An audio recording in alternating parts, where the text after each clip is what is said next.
నమస్తే. జై హో సక్సెస్ మంత్రాకి స్వాగతం. ఏ మనిషి అయినా ఒక పని మొదలు పెట్టాలి అంటే ఒక్క అడుగుతోనే ప్రారంభమవుతుంది. మరి ఆ ఒక్క అడుగు కూడా తప్పటడుగు కాకుండా సరైనటువంటి అడుగుగా వేయటంలో మార్గనిర్దేశం చేసేటువంటి మా ఈ ప్రయత్నమే జై హో సక్సెస్ మంత్ర. మరి అందులో భాగంగానే మనం ప్రతి ఒక్క అంశాన్ని గురించి కూడా సైకాలజిస్టులతో కూర్చొని మాట్లాడడం కూడా జరుగుతోంది. మరి ఈరోజు మోటివేషన్ స్పీకర్ అయినటువంటి మారుతి కిరణ్ గారు మనతో పాటు ఉన్నారు. మరి ఈరోజు ఆయన ఏ అంశాన్ని వివరించబోతున్నారో ఆయన మాటల్లోనే తెలుసుకుందాం. నమస్కారం మారుతి కిరణ్ గారు. నమస్కారం అమ్మ. ఈరోజు మాకు ఏ అంశానికి సంబంధించి వివరించబోతున్నారు? ఈరోజు మనం మాట్లాడుకోబోయే అంశం ఏంటంటే నాయకత్వ లక్షణాలు. ఒక నాయకుడిగా ఒక నార్మల్ పర్సన్ ఎదగాలి అంటే అతను ఎలాంటి క్వాలిటీస్ని బిల్డ్ చేసుకోవాల్సిన అవసరం ఉంది? నాయకుడికి చాలా అట్రిబ్యూట్స్ ఉంటాయి. ఇది నెంబర్ 1 అని, ఇది నెంబర్ 2 అని, ఇది నెంబర్ 3 అని చెప్పడానికి వీల్లేదు. ఇప్పుడు లిజనింగ్ ఉంది. Unless you listen you will not be unreached in terms of knowledge. వింటే తప్ప నీకు నాలెడ్జ్ రాదు. ఇప్పుడు పిల్లలు చూడండి, ఏం చేస్తాడు స్టూడెంట్ అన్నవాడు? క్లాసులో వింటూనే ఉంటాడు. ఆ నాలెడ్జ్ వస్తూనే ఉంటుంది. నీకు 40 మార్కులు వస్తే 80 మార్కుల సంగతి తర్వాత నువ్వు వింటూనే ఉంటావు. అందుకని తెలుగులో మంచి కొటేషన్ ఉంది, శ్రోత కానివాడు వక్త కాలేడు అని చెప్పేసి. మీకు తెలుసో లేదో, బాగా మాట్లాడే వ్యక్తులు, సమాజాన్ని ప్రభావితం చేసే వ్యక్తులు, సమాజాన్ని పురోభివృద్ధి వైపుకి నడిపించే వ్యక్తులందరూ కూడాను తెలుసో తెలియకుండానో ఇతరుల గురించి, లేకపోతే సమాజం గురించి, లేకపోతే ఇతర దేశాల, లేకపోతే మన దేశాల చరిత్రల గురించి చదివి విన్నవాళ్లే వీళ్ళందరూ కూడాను. కాబట్టి ఎక్కువగా మనం వినాల్సిందే. లిజనింగ్ స్కిల్ కనుక లేకపోతే నువ్వు నాయకుడు అనిపించుకోలేవు. అట్లాగే ఇంకొకటి రీడింగ్. అందుకనే ఏమన్నారంటే పుస్తకం అనేది ఒక ఘనీభవించిన విజ్ఞానం అన్నారు. డబ్బుని ఘనీభవించిన ప్రాణశక్తి అన్నారు. సో ఈ ఘనీభవించిన విజ్ఞానం మన దగ్గర ఉంది. ఇప్పుడు మా ఇంట్లో చాలా పుస్తకాలు ఉన్నాయి. పుస్తకాలు లేవు యాక్చువల్గా. ఒక మహాత్మా గాంధీ ఉన్నాడు, ఒక వివేకానందుడు ఉన్నాడు, ఒక నెల్సన్ మండేలా ఉన్నాడు. వాళ్ళందరూ నా గూట్లో ఉన్నారు. ఆ పుస్తకాలను ముట్టుకుంటే చాలు, వాళ్ళ ఆలోచనలు దాంట్లో ఉన్నాయి కాబట్టి నేను వాళ్ళతో మాట్లాడుతున్నట్టు లెక్క, వాళ్ళు నాతో మాట్లాడుతున్నట్టు లెక్క. కాబట్టి రీడింగ్ హ్యాబిట్ కనుక లేకపోతే నువ్వు నాయకుడు అయిదామనుకుంటే నీ వల్ల కానే కాదు. నాయకుడు కావడానికి ఇటువంటి అట్రిబ్యూట్స్ చాలా ఉండాలి. చిన్నప్పటి నుంచి కనుక ఒక వ్యక్తిని మనం లీడర్గా తీర్చిదిద్దే అవకాశం ఉంటుందా? ఉంటుందమ్మా, తప్పకుండా ఉంటుంది. అందులో తల్లిదండ్రుల పాత్ర చాలా గొప్పగా ఉంటుందన్నమాట. ఇప్పుడు తల్లిదండ్రుల ఇప్పుడు ఇంట్లో జరుగుతున్న అభివృద్ధికి కానీ, ఇంట్లో జరుగుతున్న తంతుకి తతంగానికి కానీ పిల్లల ప్రత్యక్ష సాక్షులు.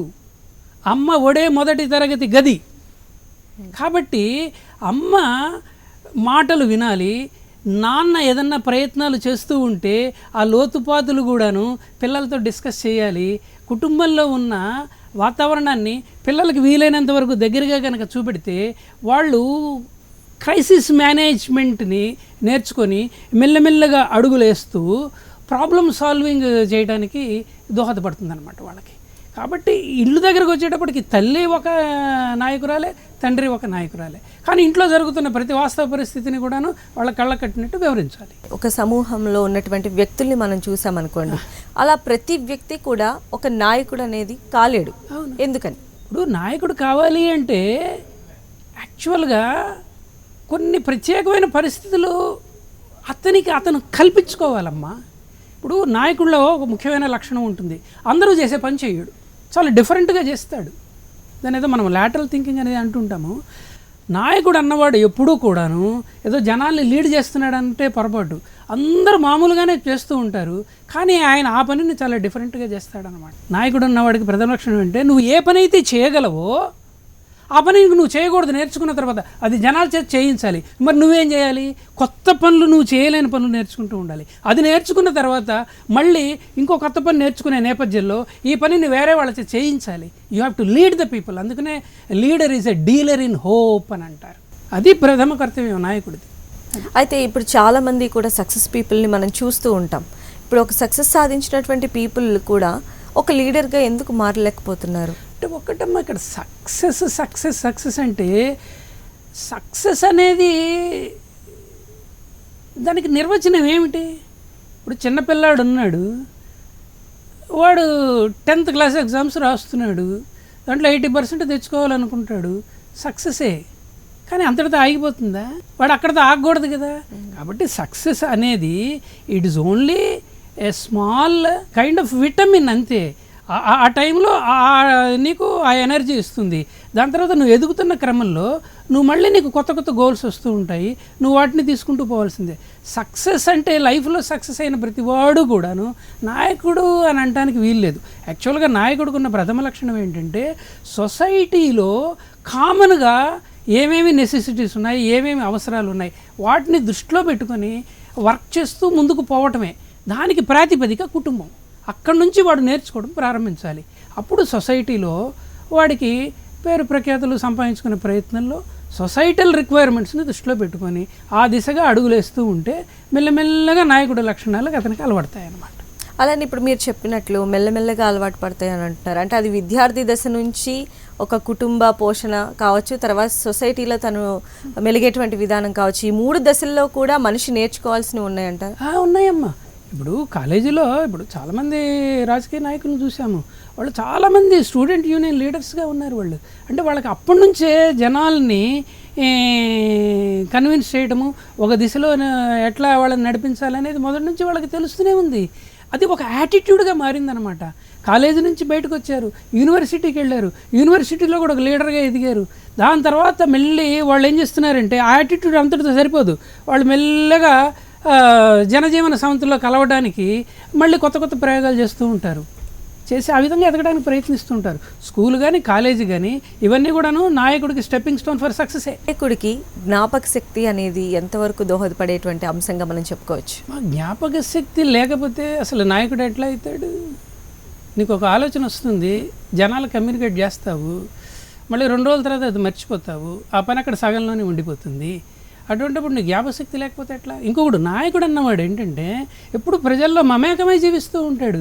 మనుషుల పేర్లు కూడా నువ్వు గుర్తుపెట్టకపోతే ఒక పని మీద వస్తాడు అతను, ఆ పనిని ఏదో చేయడానికి నువ్వు ప్రయత్నిస్తావు, అది పెండింగ్లో ఉంటుంది. అతను వచ్చి సార్ నాకు మరి ఈ పని మీరు చేసి పెడతానన్నారు కదా, మరి ఎంతవరకు వచ్చింది సార్ అంటే అసలు నువ్వు ఏం పని అడిగింది అని అంటే అతనికి నాయకుడి మీద నమ్మకం ఏం కుదురుతుంది? ఇక్కడ ఒక అద్భుతమైన వ్యక్తిని మనం జ్ఞాపకం చేసుకోవాలి. నెల్సన్ మండేలా, సౌత్ ఆఫ్రికా నాయకుడు. 27 ఏళ్ల వయసులో గవర్నమెంట్కి వ్యతిరేకంగా ఒక పెద్ద ప్రదర్శనని నిర్వహించాడని చెప్పేసి, ఇతను దేశద్రోహం చేసాడని చెప్పేసి జైల్లో పెట్టారు. 27 ఏళ్ల వయసులో జైల్లో పెట్టారు. కానీ ఆయన ఉన్నది 26 ఏళ్ళు జైల్లో ఉన్నాడు. 26 ఏళ్ళు జైల్లో ఉన్నా కూడా ఆయన ఒక అద్భుతమైన ప్రయోగం చేశాడు. 28 ఏళ్ళు జైల్లో ఉండటం అంటే చాలా కష్టం. ఉన్నా కూడాను ఎట్ ది ఏజ్ ఆఫ్ ఆయన 70 years ఆర్ సో మళ్ళీ బయటకు వచ్చేసి ఆయన ప్రజాదరణ పొందాడు. జైల్లో ఆయన ఒక పని చేశాడు. ఏంటంటే ఆయన ఉన్న ఊళ్ళో వాళ్ళందరినీ కూడాను రోజుకి 5 మంది పేర్లు రాసేవాడు. కళ్ళు మూసుకొని 5 పేర్లలో ఉన్న వ్యక్తుల్ని మెడిటేట్ చేసేవాడు. ఆ మనిషి ఎట్లా ఉండేవాడు? నల్లగా ఉండేవాడా, తెల్లగా ఉండేవాడా, పొట్టిగా ఉండేవాడా, పొడుగ్గా ఉండేవాడా, అతని జుట్టు ఎలా ఉండింది అని మెడిటేట్ చేసేవాడు. చేసి 5 చేసిన తర్వాత ఆ రోజుకి ఆ 5 మెడిటేట్ చేస్తూ అప్పుడప్పుడు కూర్చునేవాడు. దాని తర్వాత 5 కింద ఇంకొక 5 పేర్లు రాసేవాడు. ఇలా ఆయన 4-5 ఏళ్ళు రాసి దగ్గర ఒక 10-12 వేల మంది యొక్క రూపురేఖలని, పేర్లని, వాళ్ళ యొక్క పేరెంట్స్ని, వాళ్ళ ఇంట్లో ఉన్న పరిస్థితుల్ని గుర్తుపెట్టుకున్నాడు. ఆయన అదే మెడిటేట్ చేశాడు. 27 ఏళ్ల తర్వాత రిలీజ్ అయ్యి వచ్చిన తర్వాత ప్రజలు ఆయనకి బ్రహ్మరథం పెట్టినప్పుడు, ఆయన్ని వాళ్ళ ఊరికి తీసుకెళ్ళినప్పుడు, కానీ ఆ మనిషిని పట్టుకొని ఏమయ్యా బాగున్నావా, మీ నాన్న ఎలా ఉన్నారు, ఏంటి మీ పిల్లలు ఏం చేస్తున్నారని దగ్గర 5-6 వేల మందిని ప్రత్యేకంగా ముఖ కవళికల్ని పట్టి గుర్తుపెట్టి అడిగాడు. అంత అద్భుతమైన ప్రక్రియ. జ్ఞాపక శక్తి ఉండాల్సిందే మనిషికి, లేకపోతే నువ్వు నాయకుడికి ఎదగలేవు. ఒక విధంగా చెప్పాలంటే ఇది ఫస్ట్ అట్రిబ్యూట్ అని చెప్పలేం. రీడింగ్ ఉండాల్సిందే, లిజనింగ్ ఉండాల్సిందే, జ్ఞాపశక్తి ఉండాల్సిందే. ఏది ముందు ఉండాలని కాదు, నాయకుడికి ఉండవలసినవన్నీ ప్రథమ లక్షణాలే, అన్నీ ఫస్ట్ అట్రిబ్యూట్సే అనమాట. అట్లాగే డేల్ కార్నీ చాలామంది వినుంటారు. డేల్ కార్నీ ఒక అద్భుతమైన ఒక పర్సనాలిటీ డెవలప్మెంట్ స్పీకరే కాదు, పర్సనాలిటీ డెవలప్మెంట్ మీద ఎన్నో పుస్తకాలు రాశాడు. ఆయన ఒక చోట ఒక మాట అంటాడు. ఏమంటాడంటే, ఎన్నో వందల పుస్తకాలు రాశాను, ఎన్నో వేల కాన్సెప్ట్స్ మీద నేను ఉపన్యాసాలు ఇచ్చాను, ఎన్నో ఫ్యామిలీ కౌన్సిలింగ్స్ చేశాను నేను, కానీ ఎవరన్నా నన్ను ఒక స్పీచ్కి ఒక అంశం మీద మాట్లాడమని పిలిచినప్పుడు నేను నా పుస్తకాలే రిఫర్ చేసుకుంటాను, ఎందుకంటే నేను ఒక్కొక్కసారి నేను ఏమి రాశాను అన్నది మర్చిపోతాను అని అంటాడు. అయితే ఆయన జీవితంలో ఒక అద్భుతమైన సంఘటన జరిగింది. నాకు ఆ president of United states of America ఎవరో నాకు గుర్తులేదు, కానీ నేను ఎక్కడో లీలగా చదివాను. ఇది మటుకు ఫ్యాక్ట్. ఒక ప్రెసిడెన్షియల్ క్యాండిడేట్గా నిలబడటానికి ప్రాపగాండాకి వెళ్ళినప్పుడు డేల్ కార్నీని రిక్వెస్ట్ చేసేట, మీరు నాతో పాటు రావాలి అని. అయ్యా నేను వచ్చి చేసేదేముంది అన్నట్ట. అలా కాదు, నేను ఎంతోమందితో ఇంటరాక్ట్ అవుతూ ఉంటాను. ఆ ఇంటరాక్ట్ అయినప్పుడు మీరు వాళ్ళ పేర్లు గుర్తుపెట్టుకోవాల్సి ఉంటుంది. దాని తర్వాత నేను మళ్ళీ వెనక్కి వచ్చేసినప్పుడు వాళ్ళందరికీ థ్యాంక్స్ గివింగ్ లెటర్స్ మీరు ఇవ్వాలి. మీకు చాలా అద్భుతమైన జ్ఞాపక శక్తి ఉందని ఎవరో చెప్తుంటే నేను విన్నాను. ఈ ఒక్క సహాయం నాకు చేసి పెట్టాలంటే తప్పకుండా అన్నాడు. సరే, ఆయన ప్రెసిడెన్షియల్ క్యాండిడేట్గా ఎలక్షన్ ప్రాపగాండాకి వెళ్ళాడు. 3 నెలల తర్వాత తిరిగి వచ్చేసాడు. దాని తర్వాత ఈయన చాలామందికి ఉత్తరాలు రాశాడు. అయితే ఈయన దగ్గర ఉన్న గొప్ప క్వాలిటీ ఏంటంటే, ఇప్పుడు ఒక వ్యక్తి పేరు ఇంత పొడుగుంది అనుకుందాము, కానీ చాలామంది చిన్న పేరుతోనే పలకరిస్తాడు. ఆయన అట్లా కాదు, ఒక వ్యక్తి పేరుని పూర్తిగా తెలుసుకున్నప్పుడు 1-4 సార్లు మనసులో అనుకొని 10-15 ఏళ్ల తర్వాత కూడా ఆ వ్యక్తి కలిసినప్పుడు ఆ పూర్తి పేరు పలికేవాట. అయితే ఈయన వచ్చేసాడు. అదృష్టం ఏంటంటే ఆ ప్రెసిడెంట్ మళ్ళీ ఎన్నికల్లో గెలిచాడు.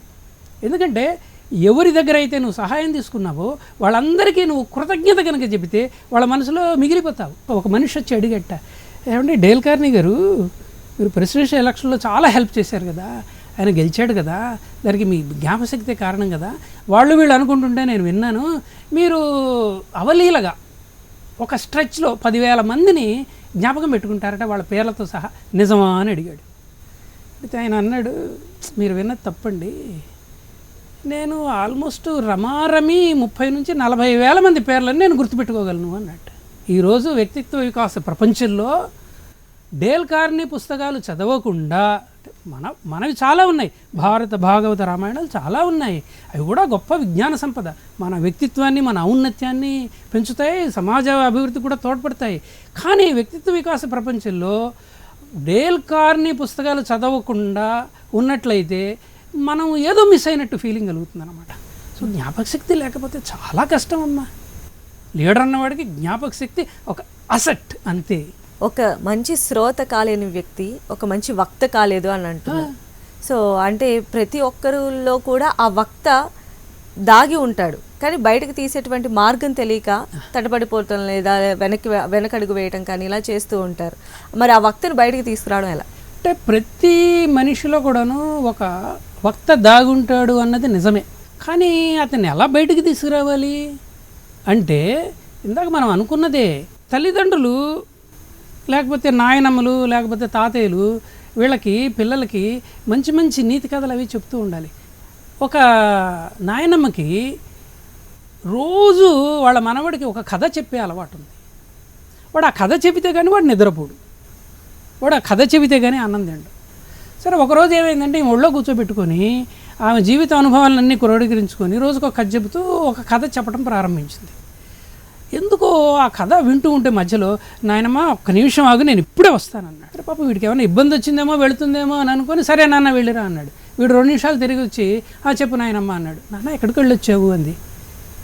ఏం లేదు నాయనమ్మ, నా పెన్ను మంచిగా లేదు, అది సరిగా రాయటం లేదు, కానీ నా క్లాసులో ఒక పిల్లవాడి దగ్గర మంచి పెన్ను ఉంది, నేను అడిగాను, వాడు ఇవ్వనన్నాడు, కానీ నాకెందుకో ఆ పెన్ను కావాలని అనిపించింది, వాడికి తెలియకుండా నేను వాడి పెన్ను తీసుకొని నేను ఇంట్లో పెట్టేశాను, 2 రోజుల నుంచి ఆ పెన్ను నా దగ్గరే ఉంది, కానీ నువ్వు చెప్పిన తర్వాత నాకు అనిపించింది వాడిని అనవసరంగా ఇబ్బంది పెట్టాను కదా అని చెప్పేసి, సో ఆ గూట్లో ఉన్న పెన్నుని తీసుకొని నా బ్యాగులో పెట్టేసుకొని రేపొద్దున తప్పకుండా అతనికి ఇద్దామన్న ఉద్దేశంతోనే మళ్ళీ వచ్చి నీ దగ్గర కూర్చున్న ఆయనమ్మ అన్నాడు.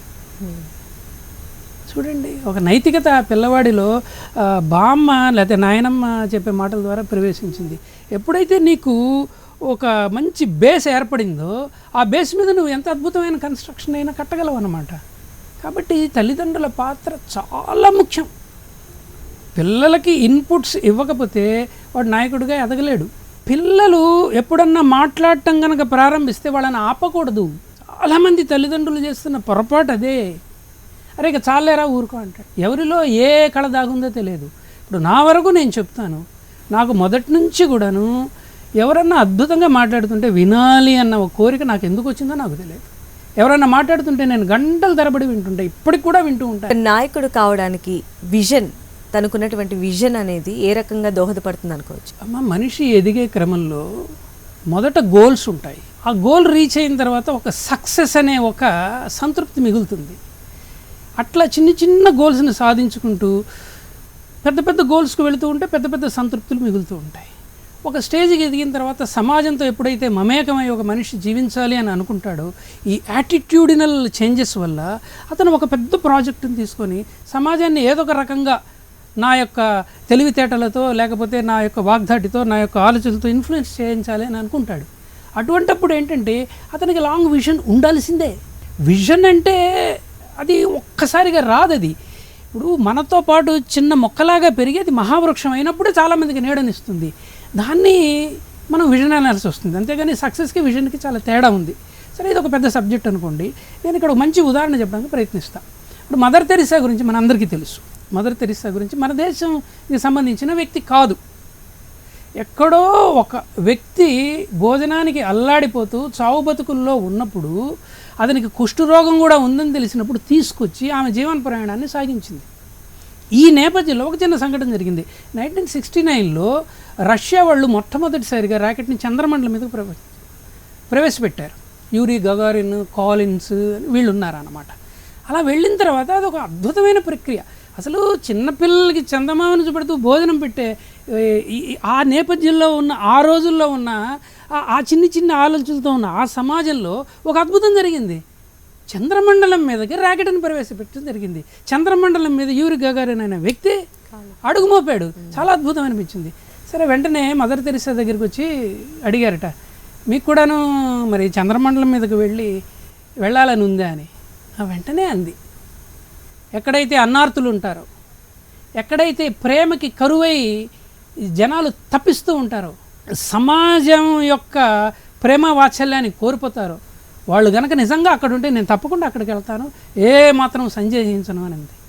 ఇది ఎప్పుడు జరిగింది? 1969లో జరిగింది. అప్పుడు ఆమె వయసు చాలా తక్కువే, బహుశా 35 ఉండొచ్చు, 40 ఉండొచ్చు, 40 కూడా ఉండకపోవచ్చు.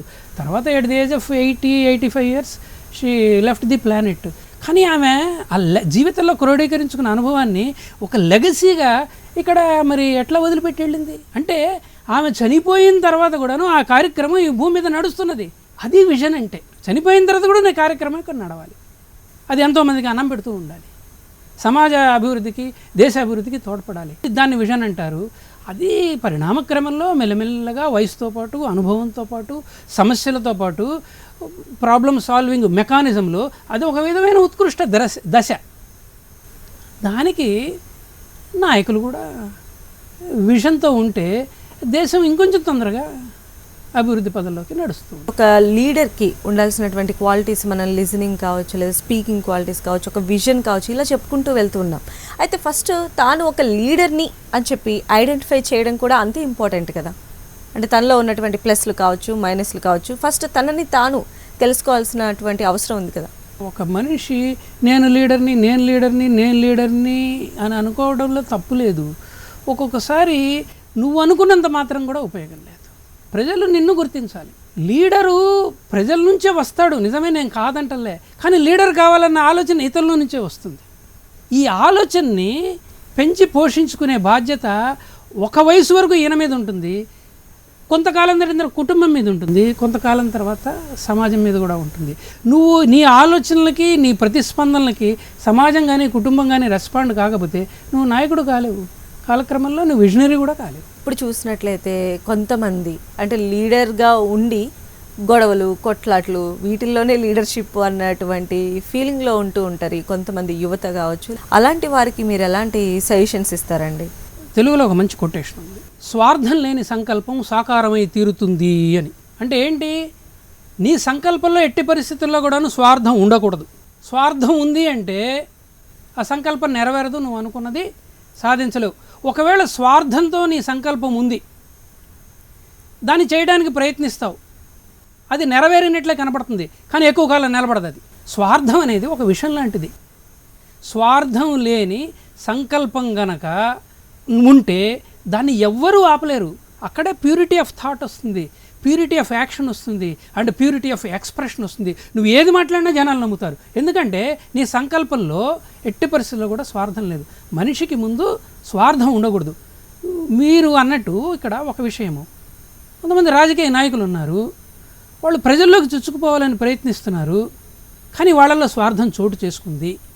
మరి అటువంటిప్పుడు పరిస్థితి ఏమిటని? పేర్లు అనవసరం, కానీ స్వార్థానికి లోబడి లీడర్గా ఎదగాలనుకున్న వాళ్ళు ఎప్పటికైనా సరే వాళ్ళ తప్పుల్ని సమాజము కానీ, వ్యవస్థ కానీ, ప్రభుత్వము కానీ తప్పకుండా గుర్తిస్తుంది, వాళ్ళకి పడే శిక్ష వేస్తూనే ఉంటుంది.